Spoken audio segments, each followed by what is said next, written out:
ব্যবসা বাণিজ্যের সংবাদ ও বিশ্লেষণ নিয়ে ডিবিসি নিউজের নিয়মিত আয়োজন ইসলামী ব্যাংক তালিকাতে স্বাগত জানাচ্ছি আমি ইব্রাহিম পাঠান। করোনার দ্বিতীয় ধাক্কার মধ্যে বাংলাদেশের চলতি অর্থবছরের জিডিপি প্রবৃদ্ধি 5.5% থেকে 6% মধ্যে থাকবে বলে পূর্বাভাস দিয়েছে এশীয় উন্নয়ন ব্যাংক এডিবি। সকালে বাংলাদেশ ইকোনমিক আউটলুক শীর্ষক অনলাইন ব্রিফিংয়ে এমন তথ্য দেয় উন্নয়ন সহযোগী সংস্থাটি। এ সময় এডিবির কান্ট্রি ডিরেক্টর মনমোহন প্রকাশ বলেন, চলতি বছরে মার্চ পর্যন্ত বাংলাদেশের জিডিপি প্রবৃদ্ধি নিয়ে এডিবির পূর্বাভাস ছিল 6.8%। তবে গেল কয়েক সপ্তাহ ধরে চলমান কঠোর বিধিনিষেধে অর্থনৈতিক কার্যক্রম স্থবির হয়ে পড়ায় এডিবি মনে করছে চলতি অর্থবছরে জিডিপি প্রবৃদ্ধি কিছুটা কমবে। এ সময় করোনাকালীন বাংলাদেশকে দেয়া এডিবির আর্থিক সহায়তার চিত্র তুলে ধরেন তিনি। আরও জানান, সবার জন্য করোনা টিকা নিশ্চিত করতে বাংলাদেশ সরকারের জন্য $9.40 কোটি আর্থিক সহায়তা প্রক্রিয়াধীন রয়েছে। এই অর্থ দিয়ে বিশ্ব স্বাস্থ্য সংস্থা অনুমোদিত করোনার টিকা কিনতে পারবে সরকার। এছাড়াও টিকা পরিবহন, প্রয়োগ ও সংরক্ষণ সহ টিকা ব্যবস্থাপনার উন্নয়নেও এই অর্থ ব্যয় করা যাবে। মনমোহন প্রকাশ বলেন, দীর্ঘমেয়াদে সংকট দূর করতে এডিবি চায় বাংলাদেশেই টিকা উৎপাদন হোক। বিশ্বের অন্য দেশের সঙ্গে দেশীয় কোনো প্রতিষ্ঠান যৌথভাবে টিকা উৎপাদন করতে চাইলে সেক্ষেত্রেও আর্থিক সহায়তা দেওয়ার কথাও জানান তিনি। Are very small possible that we may need vaccine after 6 months, after 1 year or that has come in. It has seriously impacted. বিশ্বের অন্য অনেক দেশের চেয়ে বাংলাদেশ করোনার প্রথম ধাক্কা ভালোভাবেই সামলে উঠেছিল, অর্থনীতিও ঘুরে দাঁড়াচ্ছিল। সে বিচারে প্রবৃদ্ধি নিয়ে গত মার্চ পর্যন্ত এডিবির পূর্বাভাস ছিল 6.8%। তবে গত কয়েক সপ্তাহের কঠোর বিধিনিষেধে অর্থনীতির যে স্থবির অবস্থা সৃষ্টি হয়েছে তার প্রাথমিক বিবেচনায় এডিবি মনে করে চলতি অর্থবছর প্রবৃদ্ধি হবে 5.5% থেকে 6%-এর মধ্যে। করোনা টিকা কিনতে এডিবির $9.40 কোটি তহবিল প্রক্রিয়াধীন রয়েছে। প্রথমবার বেঁধে দেওয়া দাম কার্যকর না হলেও আবারও মে মাসের জন্য এলপিজির খুচরা দর ঠিক হবে আজ। আন্তর্জাতিক বাজারে পণ্যটির দাম কমার ফলে দেশেও দাম কমবে বলেই আভাস দিয়েছে নিয়ন্ত্রক প্রতিষ্ঠান বিইআরসি। যদিও নির্ধারিত দামে বিক্রি হচ্ছে কিনা তা তদারকির ব্যবস্থা নেই প্রতিষ্ঠানটির। বিইআরসি বলছে, ন্যায্য দামে এলপিজি পেতে হলে গ্রাহককেই সোচ্চার হতে হবে, দায়িত্ব নিতে হবে আইন শৃঙ্খলা বাহিনীকেও। 12 এপ্রিল প্রথমবারের মতো রান্নার জ্বালানি এলপিজির দর নির্ধারণ করে দেয় বিইআরসি। মূল্য ধার্য করা হয়েছে খুচরা পর্যায়ে, রিটেইলার পর্যায়ে। নির্দেশনা অনুযায়ী গ্রাহক পর্যায়ে বেসরকারি কোম্পানির 12 কেজির বোতলের দাম 975 টাকা, কিন্তু এই দর কেউ মানেনি। ডিলারে একই দর দেয় না আমাদেরকে, এই জন্য আমরা একই দর বিক্রি করতে পারি না। 950 টাকা আমরা কিনে নিয়ে আসি, আমাদের কস্টিং আছে, দোকান ভাড়া আছে, গোডাউন ভাড়া আছে। বেঁধে দেয়া দর বাস্তবায়নে অসুবিধা দেখছেন ডিলাররাও। 930 টাকা বিক্রি হচ্ছে 12 কেজিটা। 35 কেজির দাম আসতেছে হচ্ছে আপনার 2843 টাকা। এই 2843 টাকা কিন্তু বিক্রি করতে পারতেছি না আমরা। সরকারি এটা মাল দিয়ে আমাদের পোষায় না। যখনই আমরা এটা না দিতে অস্বীকৃতি জানাই তখনই বাদে, তাছাড়া তো আর কোনো কিছু বাদে না। বাংলাদেশের অপারেটরগুলো আন্তর্জাতিক কোম্পানি সৌদি আরামকো থেকে এলপিজি আমদানি করে। সর্বশেষ মাসেও এলপিজির উপাদান প্রোপেন ও বিউটনের দাম কমেছে, ফলে দাম কমবে দেশের বাজারেও। রাখলে আপনি ধরে রাখতে পারেন 65-এর আশেপাশে দিয়ে কমবে। আবার আগামী মাসে আবার যদি কমে সিপি আবার কমবে, আবার যেদিন বাড়বে সেদিন বাড়বে। দাম কমলেও ভোক্তার কাছে এই সুফল পৌঁছে দিতে কোনো তদারকি নেই। নিয়ন্ত্রক প্রতিষ্ঠান বিইআরসিরও পূর্ণ নিয়ন্ত্রণ নেই অপারেটর ও দোকানিদের উপর। সুপ্রিম কোর্ট বা হাইকোর্টের জাজরা যে রায় দেয় তারা যায় কি আইনটা মানায়? আমাদেরও কিন্তু এরকম ফোর্স নাই যে আমরা যায় বাজারে মানাবো। যার জন্য করতেছি তাকে একটু শক্ত হইতে হবে। আইন প্রয়োগকারী সংস্থা আছে, তারা এটা দেখবে। ক্যাব যেটা আছে তাদেরকেও একটু সোচ্চার হইতে হবে, তাহলে এটা এককভাবে কারো পক্ষে এটা ইমপ্লিমেন্ট করা সম্ভব না। তবে এলপিজির দাম কমাতে অপারেটরগুলোকে জোট বেঁধে এক জাহাজে বেশি করে আমদানির পরামর্শ দিয়েছে বিইআরসি। ইব্রাহিম পাঠান, ডিবিসি নিউজ, ঢাকা। বেঁধে দেওয়া দামে এলপিজি মেলে না কেন, এই বিষয় নিয়ে আলোচনায় আমাদের সঙ্গে এখন যুক্ত হচ্ছেন কনজিউমার্স অ্যাসোসিয়েশন অব বাংলাদেশ ক্যাবের জ্বালানি উপদেষ্টা অধ্যাপক ডক্টর শামসুল আলম। অধ্যাপক শামসুল আলম, আপনাকে স্বাগত জানাচ্ছি আমাদের আলোচনা। যেটি আমরা দেখলাম আমাদের প্রতিবেদনেও, আসলে বিইআরসি বলছে যে একার পক্ষে এটি মানানো সম্ভব নয়। প্রথমবারের মতো একটি দর ঠিক হলো, এই দরে অপারেটর, ডিলার, খুচরা দোকানি কেউ মানে না। এখন বিইআরসি বলছে তারা তদারকি প্রতিষ্ঠানও নয়। আসলে উপায়টা কি তাহলে? বিইআরসির হাতেও কিছুটা ক্ষমতা নেই তা নয়। বিইআরসি তার কার্যক্রম প্রাথমিক প্রক্রিয়ায় মূল্যহার নির্ধারণ করেছে, সে মূল্যহার বাস্তবায়ন হচ্ছে না। তারা আমাদের তরফ থেকেও ব্যবস্থা নেওয়ার প্রত্যাশা করেছে, সেটা জনৈক মেম্বারের বক্তব্যে এসছে। আমরাও সে দায়িত্ব নিয়েছি এবং আমরা প্রক্রিয়াধীন রেখেছি। যাতে করে বিআরসির বেঁধে দেওয়া দামে অন্তত এলপিজি বা অটো গ্যাস এগুলো যাতে ভোক্তারা সেই দামে পায় এবং পরিবহন ভাড়ার উপরে তার যাতে প্রভাব পড়ে সে বিষয়টি আমরা মাথায় রেখে অলরেডি আমরা আমাদের কার্যক্রম নির্ধারণ করছি। এরই মধ্যে আমাদের সেই কার্যক্রমের প্রাথমিক পদক্ষেপ হিসেবে বিআরসির কাছে আমরা দুটো অলরেডি আবেদন পাঠিয়েছি। বিআরসির আদেশ না মানা, বিআরসির আইন লঙ্ঘন করা, এটা একটা শাস্তিযোগ্য অপরাধ বিআরসির আইনের 42 এবং 43 ধারা মধ্যে। এই ধারায় কোনো সুনির্দিষ্ট অভিযোগ আসলে বিআরসি সেটা বিচারিক প্রক্রিয়ায় সেটা আমলে নেবে এবং প্রবিধান দ্বারা নির্ধারিত পদ্ধতিতে সেই অভিযোগ নিষ্পত্তি করবে। আমাদের সেই অভিযোগে বলা হয়েছে যে বিআরসি এই যে বিআরসির বেঁধে দেওয়া মূল্য মানছে না, যেটা আপনার প্রতিবেদনে উপস্থাপিত হয়েছে, এটা লাইসেন্সিরা অর্থাৎ এলপিজি ব্যবসায়ীরা সুনির্দিষ্টভাবে লঙ্ঘন করেছে বিআরসির আদেশ এবং বিআরসির কর্তৃত্ব এবং বিআরসির আইন। সুতরাং সেই আইনে স্পষ্টভাবে বলা আছে যে বিআরসি আইন এবং আদেশ লঙ্ঘন করার দায়ে লাইসেন্সিদের বিরুদ্ধে বিআরসি কি ব্যবস্থা নিতে পারবে। সে ব্যবস্থার মধ্যে রয়েছে অর্থদণ্ড অথবা কারাদণ্ড অথবা উভয় দণ্ডের। অর্থাৎ এই শাস্তির ব্যবস্থাটি থাকবে। ক্যাব কিন্তু এরকম একটা চিঠি দিয়েছে, সেই চিঠি গণমাধ্যমে প্রচার হয়েছে, কিন্তু যেটি আমরা জানছি যে নতুন একটি দর আজকে আবার ঠিক হবে। এলপিজি অপারেটরদের আবদার বা দাবি পূরণ হয়নি আগের ঘোষণায়। লোয়াব বলছে তারা সব মিলে খরচ চেয়েছিল 481 টাকা, সেখানে বিআরসি দিয়েছে মাত্র 194 টাকায়। বিবাদটা এখানেই, আজকেও সেই বিবাদটা হয়তো মীমাংসা হয়নি, মিটিং চলছে, মিটিং চলবে।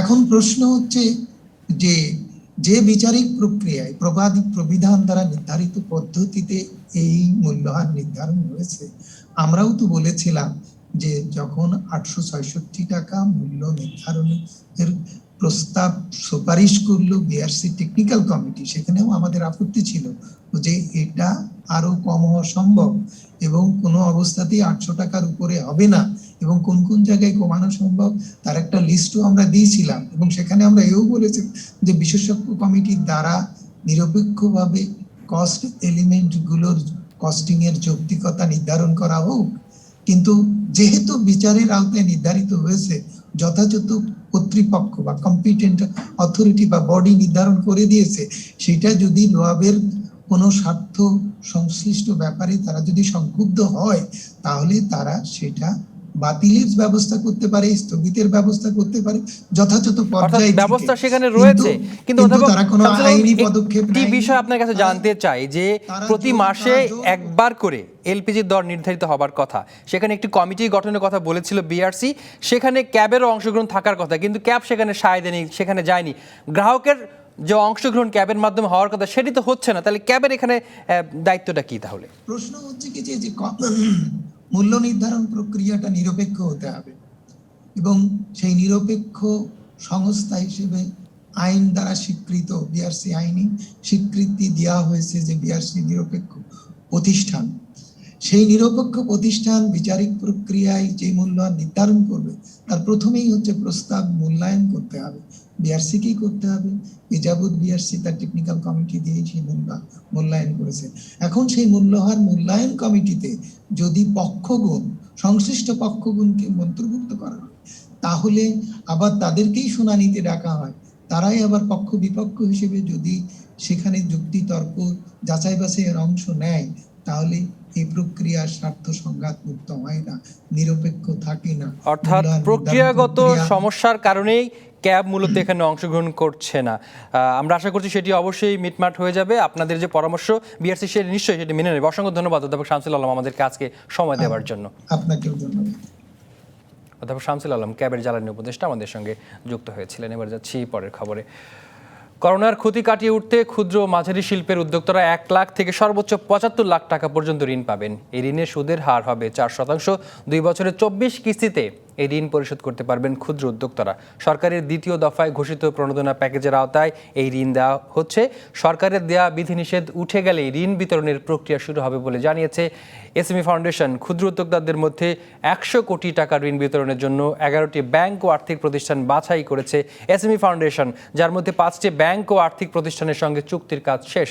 এর মধ্যে ব্র্যাক ব্যাংক ও আইডিএলসি 30 কোটি টাকা করে বিতরণ করবে। এছাড়া মিউচুয়াল ট্রাস্ট ব্যাংক 20 কোটি, প্রিমিয়ার ব্যাংক 10 কোটি এবং বেসিক ব্যাংক ঋণ বিতরণ করবে 5 কোটি টাকা। বাকি 6টি ব্যাংক ও আর্থিক প্রতিষ্ঠানের সঙ্গে শিগগিরই চুক্তির কাজ শেষ করবে এসএমই ফাউন্ডেশন। বিরতি নিচ্ছি টালি খাতায়, সঙ্গে থাকুন। আবারও স্বাগত ইসলামী ব্যাংক টালি খাতায়। স্বাস্থ্যবিধি সহ নানান শর্তে দোকানপাট, শপিং মল খুলে দেওয়া হলেও ক্রেতা বিক্রেতারা অনেকেই তা মানছেন না। এই বিষয়ে আরও জানাতে রাজধানীর চাঁদনী চক থেকে যুক্ত আছেন সহকর্মী বিজন কুমার দাস। বিজন কুমার দাস, কি অবস্থা দেখছেন? স্বাস্থ্যবিধি মানছেন না, এটা জানি, কেন মানছেন না?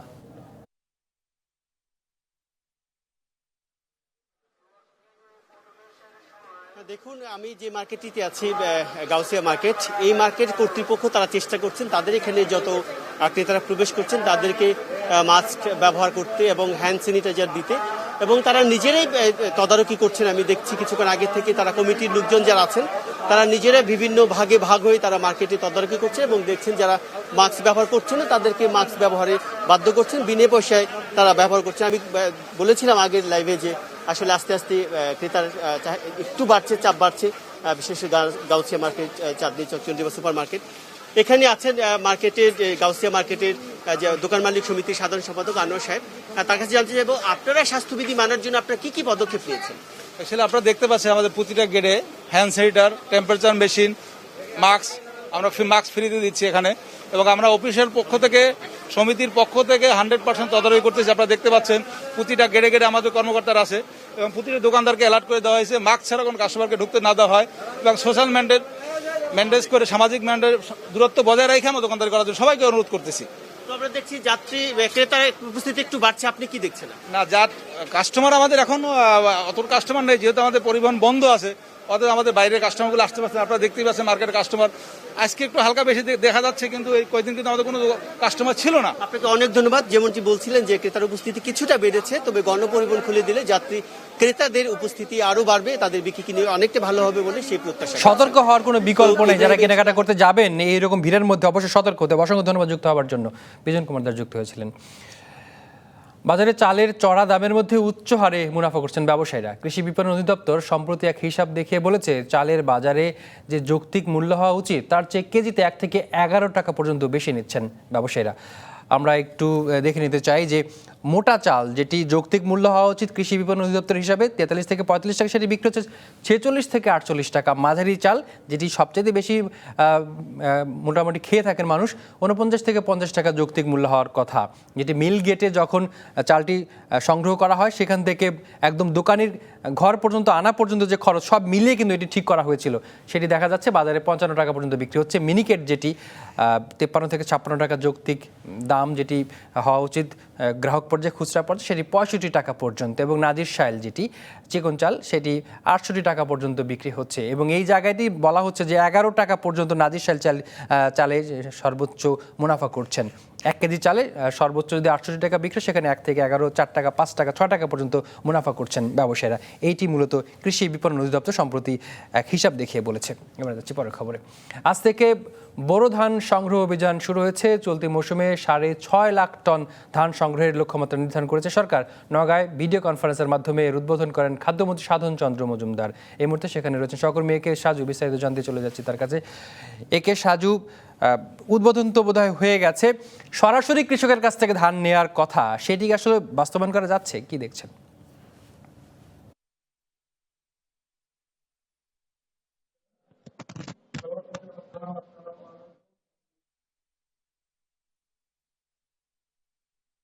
জানিয়ে রাখি, আজ উদ্বোধন করা হলো পুরো দেশে একযোগে সরকারিভাবে ধান সংগ্রহের যে উদ্বোধনটি হচ্ছে। এখন পর্যন্ত পুরো দেশে কিন্তু 6.5 লাখ মেট্রিক টন ধান সংগ্রহ করা হবে। আর এই বছর 27 টাকা কেজি ধরে ধান সংগ্রহ করা হবে কৃষকের কাছ থেকে সরাসরি। আর তারই রেস ধরে নওগাঁতে 27,697 মেট্রিক টন ধান সংগ্রহ করা হবে নওগাঁ জেলা থেকে। এই নওগাঁ সদর, মহাদেবপুর এবং নিয়ামতপুরে অ্যাপসের মাধ্যমে কৃষকেরা আবেদন করতে পারবেন।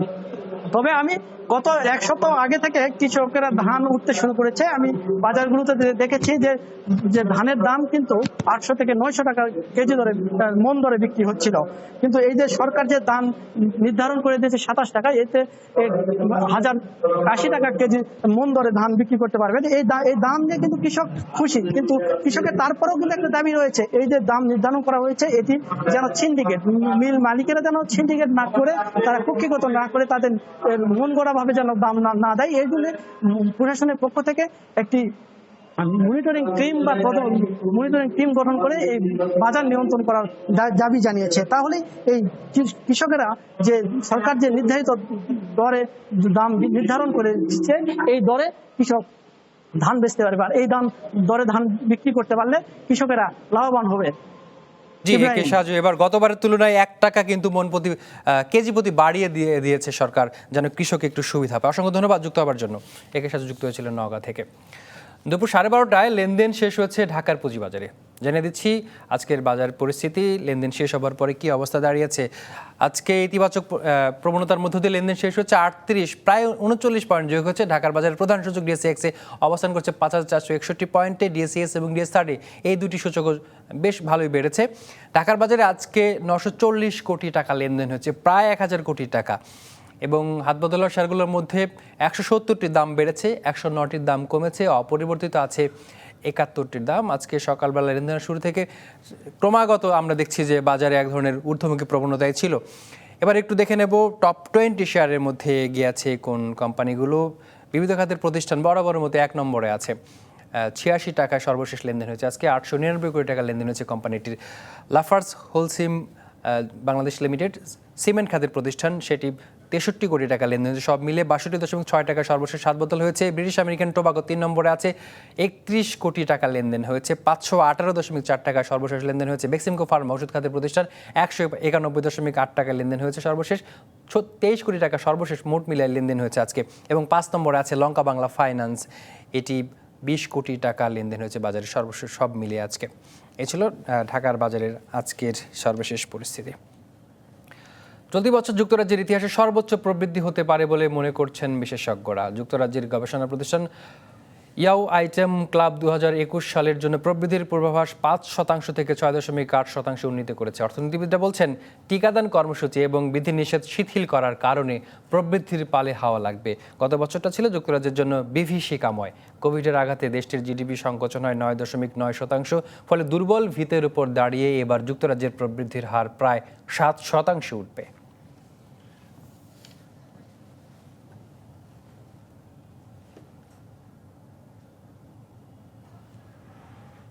ব্যবসা বাণিজ্যের সংবাদের বিশ্লেষণ নিয়ে ডিবিসি নিউজের নিয়মিত আয়োজন ইসলাম ব্যাংক তালিকা আজ এ পর্যন্তই। সঙ্গেই থাকুন।